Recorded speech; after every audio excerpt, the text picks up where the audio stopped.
India TV YouTube channel को subscribe करें और बेल आइकन दबाएं।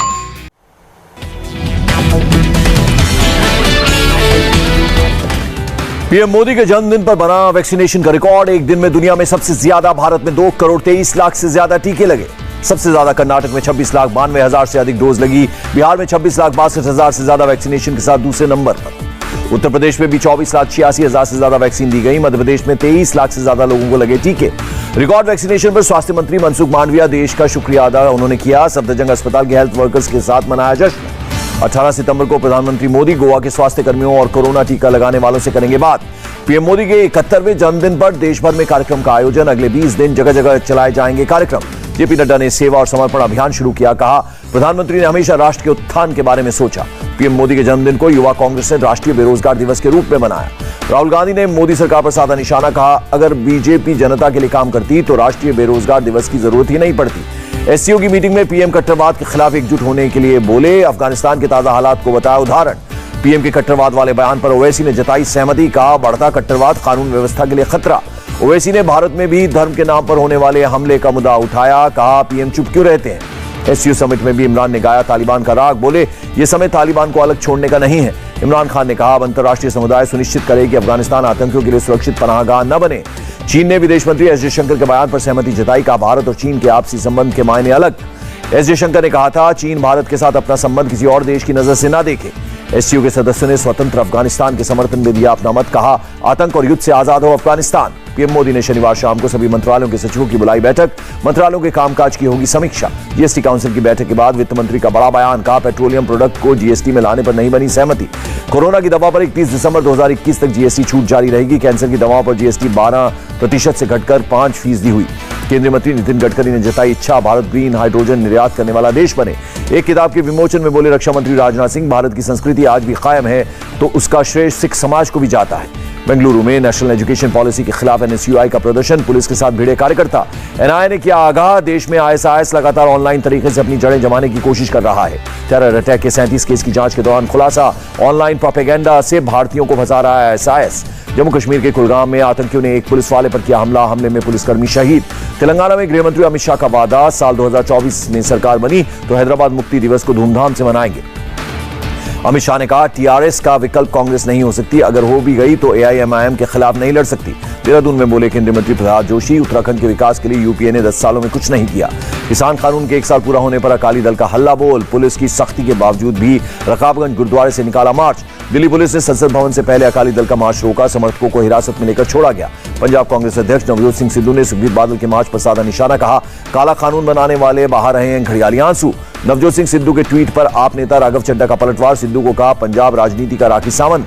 समाजवादी पार्टी के अध्यक्ष अखिलेश यादव का योगी सरकार पर हमला। कहा, बीजेपी कर रही है झूठ का प्रचार।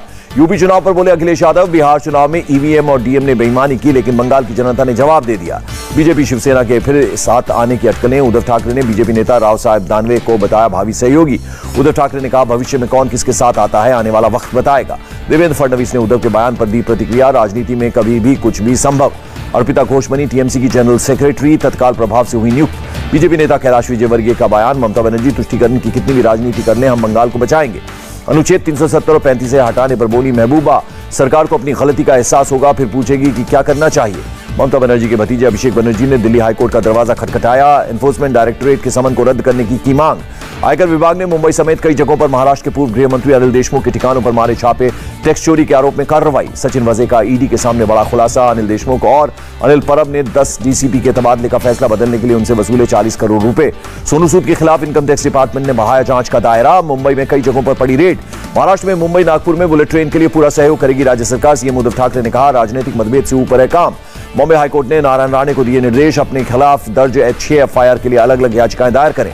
मुंबई के बीकेसी में अंडर कंस्ट्रक्शन फ्लाईओवर का हिस्सा गिरा। हादसे में 18 मजदूर घायल। महाराष्ट्र के पीडब्ल्यूडी मंत्री एकनाथ शिंदे ने घटना वाली जगह पहुंचकर लिया जायजा। हादसे की जांच के दिए आदेश। महाराष्ट्र के ठाणे में नाबालिग से रेप के आरोपी को 7 साल की सजा। कोर्ट ने 8,000 का जुर्माना भी लगाया। ठाणे में पुलिस ने एक ड्रग पैडलर को किया अरेस्ट। करीब 5 लाख की चरस बेचने का आरोप। थाने में डोंबिवली स्टेशन पर घरेलू विवाद में आत्महत्या करने जा रहे शख्स को पुलिस ने बचाया। परिवार को बुलाकर विवाद सुलझाया। नागपुर पुलिस ने पेश की मिसाल, गर्भवती महिला को पेट्रोलिंग गाड़ी से ही पहुंचाया अस्पताल, महिला और बच्चा दोनों स्वस्थ। मुंबई पुलिस ने एक 18 साल की लड़की को फिर परिवार से मिलाया, गुस्से में घर से भाग गई थी लड़की। मुंबई के मानखुर्द में स्क्रैप गोदाम में लगी आग, किसी के हताहत होने की खबर नहीं। महाराष्ट्र के रायगढ़ में 28 बांधों में से 26 भरे, 20 बांधों से छोड़ा जा रहा है पानी। लखनऊ में सीएम योगी ने 21,000 से ज्यादा कारीगरों और हस्तशिल्पियों को टूल किट बांटी। यूपी चुनाव के लिए कांग्रेस ने बनाई स्क्रीनिंग कमेटी, जितेंद्र सिंह, दीपेंद्र हुड्डा और वर्षा गायकवाड़ कमेटी में शामिल। केंद्रीय मंत्री मुख्तार अब्बास नकवी का तंज, बोले समाजवादी पार्टी, बसपा, कांग्रेस का यूपी में कोई जनाधार नहीं। प्रियंका गांधी ने सीएम योगी से की अपील, बारिश से हुए नुकसान का आकलन कर किसानों को मुआवजा दे सरकार। बुलंदशहर पुलिस ने 10 घंटे के अंदर ज्वेलरी चोरी की घटना का किया पर्दाफाश, 3 आरोपी गिरफ्तार, 13 लाख की ज्वेलरी बरामद। नोएडा पुलिस ने किया फर्जी अपहरण कांड का खुलासा, परिवार की जानकारी में प्रेमी के साथ गई थी लड़की। उत्तर प्रदेश के गोंडा से लड़की बरामद, गोंडा पुलिस 3 टीमों की मदद से युवती तक पहुंची, सराहनीय काम के लिए मिलेगा 1 लाख रुपए का पुरस्कार। मुजफ्फरनगर में 10,50,000 रुपए कीमत की बेनामी प्लॉट को किया गया सीज, गैंगस्टर एक्ट के तहत कार्रवाई। हरदोई में गेहूं से लदे ट्रक को लूटने वाले 4 आरोपी गिरफ्तार, लूटा गया माल भी बरामद। वाराणसी में गैंगस्टर के मुकदमे में वांछित चल रहे 3 आरोपी गिरफ्तार, लंबे समय से पुलिस कर रही थी तलाश। उत्तर प्रदेश के बागपत में पशु क्रूरता अधिनियम में 3 आरोपी गिरफ्तार, 14 प्रतिबंधित पशु बरामद। उत्तर प्रदेश के बांदा में मादक पदार्थों की तस्करी करने वाले गिरोह का भंडाफोड़, 7 किलो गांजे के साथ आरोपी अरेस्ट। मथुरा में यमुना एक्सप्रेसवे पर चेकिंग के दौरान कार से 36 किलो गांजा बरामद, तस्करी में शामिल 2 युवक गिरफ्तार। आईटीबीपी ने लद्दाख में रोलर स्केटिंग प्रतियोगिता जीती, देश में पहली बार 17,578 फीट की ऊंचाई पर हुई प्रतियोगिता। मुख्यमंत्री हेमंता बिस्वा शर्मा ने दी सौगात, गुवाहाटी के लचित घाट पर 5 जहाजों को दिखाई हरी झंडी। दिल्ली पुलिस ने शाहरुख गैंग के गोविंद ठाकुर उर्फ डैनी को किया गिरफ्तार, 4 मर्डर करने का आरोपी है डैनी। दिल्ली एयरपोर्ट पर 5 बांग्लादेशी समेत 6 लोग गिरफ्तार, धोखाधड़ी और पासपोर्ट एक्ट के तहत केस दर्ज। हरियाणा पुलिस ने दिल्ली से 2 लाख के इनामी बदमाश को किया गिरफ्तार, पुलिस परीक्षा की पेपर लीक करने का है आरोपी। मध्य प्रदेश के मंदसौर में किसान से 5,000 रुपए घूस लेते रंगे हाथों पकड़ा गया अधिकारी। सुकमा में वांटेड नक्सली मडकम राजा गिरफ्तार, सुरक्षा बलों ने ज्वाइंट ऑपरेशन चलाकर किया अरेस्ट। आंध्र प्रदेश के वेस्ट गोदावरी में हुआ विस्फोट, 10 घरों को हुआ नुकसान। झारखंड के पलामू में किसानों पर कुदरत का कहर, बिजली गिरने से 2 किसानों की मौत, 7 लोग घायल। देश में कोरोना के 34,640 नए केस, 318 लोगों ने तोड़ा दम। केरल में बीते 24 घंटे में कोरोना से 23,260 लोग संक्रमित, 131 की मौत। कर्नाटक में बीते 24 घंटे में कोरोना के 1,003 नए केस, करीब 1,200 लोग ठीक हुए। आंध्र प्रदेश में कोरोना के 1,393 नए केस, करीब 1,300 लोग ठीक हुए। मिजोरम में कोरोना के 1,121 नए केस, बीते 24 घंटे में 3 की मौत। दिल्ली में बीते 24 घंटे में 33 लोग कोरोना संक्रमित, 1 संक्रमित की मौत। कर्नाटक के दक्षिण कन्नड़ में खुले स्कूल, क्लास 8वीं से 10वीं तक के बच्चों की होगी पढ़ाई। मुंबई के 86% से ज्यादा लोगों में मिली एंटीबॉडी, 5वें सीरो सर्वे में चला पता। 18 सितंबर से शुरू होगी 4 धाम यात्रा, सीएम पुष्कर सिंह धामी ने किया ऐलान। आईएमएफ ने फिलहाल अफगानिस्तान के साथ अपने संबंध तोड़े, तालिबान सरकार को दुनिया भर से मान्यता मिलने की तस्वीर साफ होने का इंतजार। तालिबान के शिक्षा मंत्रालय का आदेश, शनिवार से क्लास 6 से 12 के सिर्फ लड़कों की होगी पढ़ाई। आतंकियों पर पाक एंटी टेररिज्म कोर्ट की बड़ी कार्रवाई, 5 आतंकियों को 5 साल की सजा का ऐलान। दक्षिण अफ्रीका की सर्वोच्च अदालत से पूर्व राष्ट्रपति जैकब जुमा को लगा झटका, 15 महीने की जेल की सजा को रद्द करने से किया इनकार। चीन स्पेस स्टेशन से वापस लौटे 3 एस्ट्रोनॉट, 90 दिन स्पेस में रहने के बाद हुई वापसी। आंग सू की पर भ्रष्टाचार के आरोपों पर म्यांमार की स्पेशल कोर्ट में 1 अक्टूबर से होगी सुनवाई।